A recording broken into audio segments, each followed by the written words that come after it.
Good morning. Beautiful day, fresh. Just a fantastic Easter weekend just finished, which is why I am a day late with episode 6.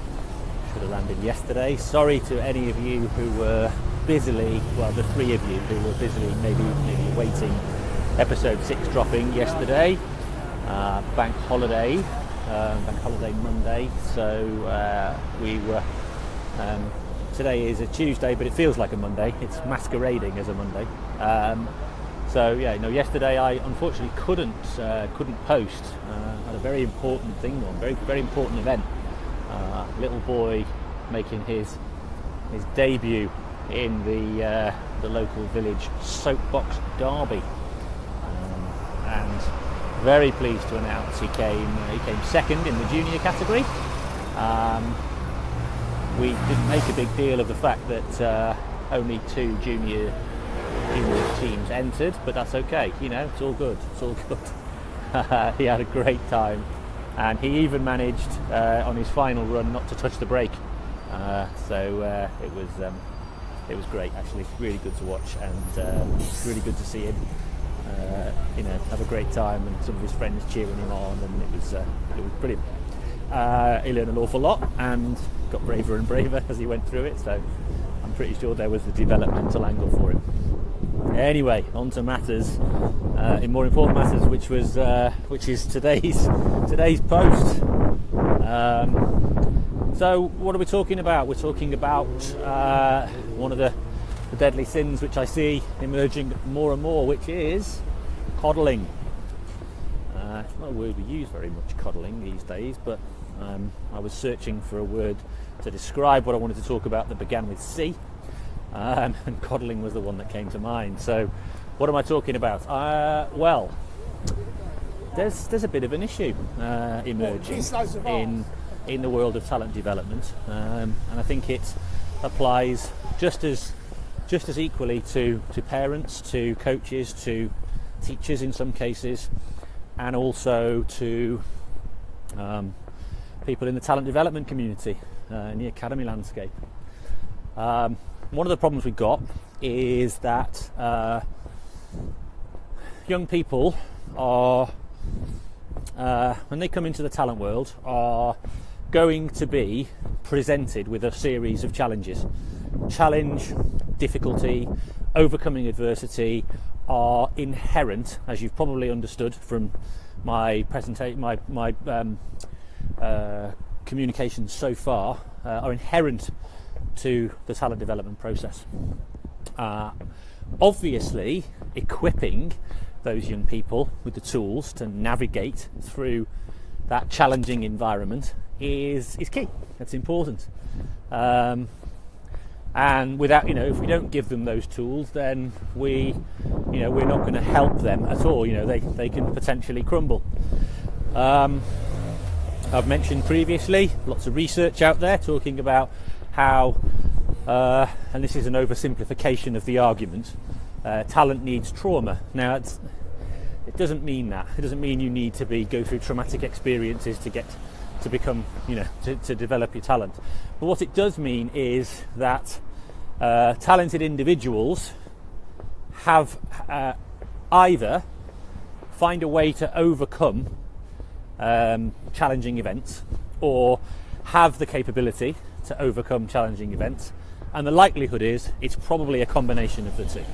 They've probably got some support network around them that helps them to overcome challenge, and they also are likely to have a developmental makeup that provides them with the ability to utilize challenging events and see them as a means to drive them or improve them. And what we know is that this is a developable capacity.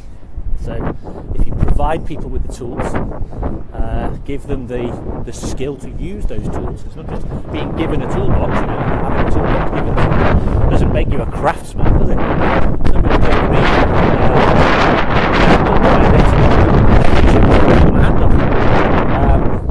so just having the tool doesn't necessarily make me effective. It can help me, but it doesn't make me effective. I've got to become proficient with that tool as well. So it needs practice, needs development. Yeah, and that's something that's a bit overlooked. Just think, oh, here you go, here's a tool, off you go. So we need to help people utilise those tools effectively and become craftspeople with those tools. But also, without doubt, there is, or certainly, I say without doubt, there is, clearly some evidence which that there are certain capacities that some individuals have over and above others that place them in a position where overcoming challenge is something that they are better equipped to do. So those two factors are driving at play here. But there's a problem, you see, which is that developable component is quite often being stifled. And it's being stifled by a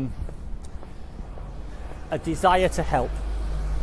As counterintuitive as that sounds,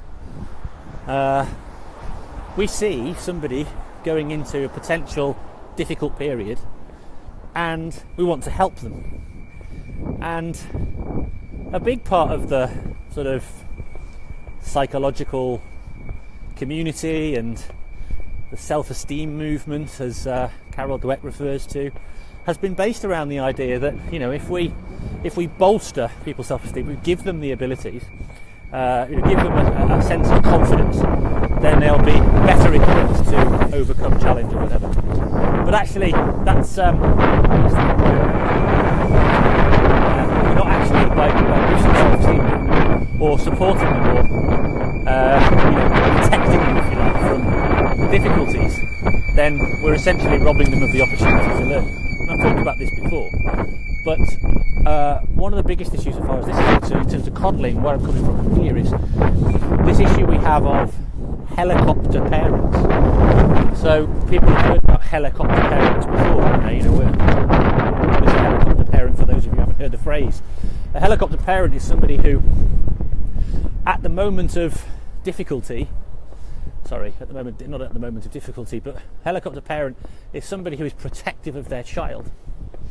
The reason they're called helicopter parents is often they're actually the ones who are pushing their kids as well. So they're pushing their kids to excel. They're really driving them on. We hear about them all the time. They've got high expectations of the young people. The kids are feeling the weight of expectation. They are, they're giving them every opportunity. They're spending thousands of pounds in some cases, or dollars, or whatever it might be, to give them, the best possible coaching, to send them on travel teams in the States, and to really, really enhance their capabilities.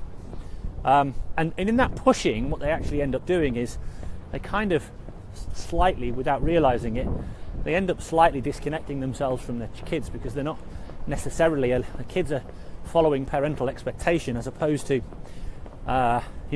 following their own agenda. And so what happens then is that as these kids are on this journey, at some point during that journey, they're going to come up against some sort of challenge. So they might get cut from a team or deselected, or they might have a big challenge presented in front of them in the shape of an injury. They might have a big loss, come up in a final or something and have a big loss, crushing loss, all these sorts of things. And these very same parents who are driving and pushing, at that moment of difficulty, will come and wrap them in cotton wool, come and wrap their arms around them, challenge anybody who's presented that difficulty in front of them. What are you doing to my child? How dare you treat them this way? Now, some of them aren't as direct as this. Some of them will just take their kids somewhere else, find a different team, find a different squad, find a different coach, find a different sport, a different activity. So some of them will do that. Some of them will, actively challenge, get right in the face of whoever it is who's presented the child with that difficulty. Or, if it's a loss or something like that, they'll go and make a whole load of excuses for the child. They'll, it's not your fault, you weren't given enough support, or you haven't got the advantage, this, that, and the other. You're okay, this, that, and the other. Well, in reality, what they should be doing is helping the child learn from that difficult experience, and helping them, guiding them to what it is within that's going to make them better. It's that moment. It's that crucial moment. I had one recently, actually, when playing golf with my little boy, and he hit the ball by mistake. He was in a practice swing, and he hit the ball by mistake, and he looked at me, and he wanted me. I could see it in his eyes. He wanted me to say, "It's okay. It's okay." And every fibre of my being as a parent wanted to say that. Every little moment of me wanted to say, "It's all right, take it again." But I just stood there and just shrugged my shoulders. And he went, "Please, Dad." Really difficult as a parent not to just take away the pain. And I just said, "You need to remember for next time." Now, actually, it caused an awful lot of difficulty. Had a meltdown, and he'd lost the plot and all those sorts of things. And it's one of those difficult moments, and actually spoilt the rest of the round from my perspective. So, may potentially have been, counterproductive at that moment.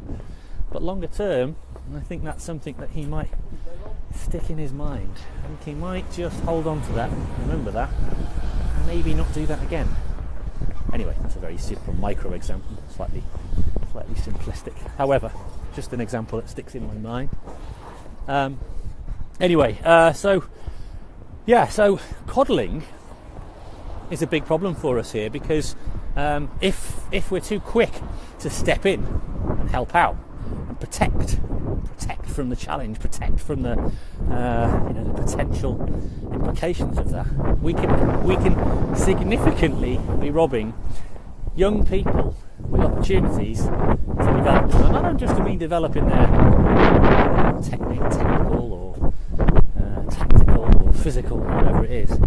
We're robbing them of an important learning moment where they take a tool, which is how to use a challenging experience to make themselves better, and how to recover from it. We're robbing them of that because they begin to realise that actually, if there's some sort of challenge, someone's going to come in and help them. And then actually this translates into life now, and you hear an awful lot about this in the social media and on online about millennials, all talking about how millennials are often when they come into the world of work, and a manager challenges them to get something done on time and they don't do it, and they end up like going, "Oh my God, how could you possibly speak to me and expect me to do this?" And how we've got this sort of generation of young people who are incapable of delivering things on time or whatever. So there's or responding to the challenges of a workplace. So there's a whole range of issues and challenges that this whole area throws up. So we it's a major challenge in that context, but obviously in a sports context where, and particularly in a talent context where challenge and difficulty is so much a part of the learning process, that giving young people the idea that somebody will come in and take it all away is not particularly helpful. So there you go. So coddling, it's a one to watch for, and I've had experiences of it myself, and I'm still going through that process now. But for all of us out there working with talented individuals, we're all probably imbued with, it's not as if we work in talent necessarily for the rewards that come with it beyond the intrinsic rewards of helping people develop. And in that landscape, you're hardwired to help people out, aren't you? I mean, that's what we do it for. And to kind of resist the temptation on occasion to step in and protect and actually just be that person alongside instead of wrapping around, alongside on the journey, asking the question, what can we get from this? How's this gonna help us get better? That's the way to go. So anyway, yeah, difficult one. I know it's hard, but yeah, we've got to push that one out there and fight our inclinations to protect. Hope you enjoyed. Speak to you soon. Bye bye.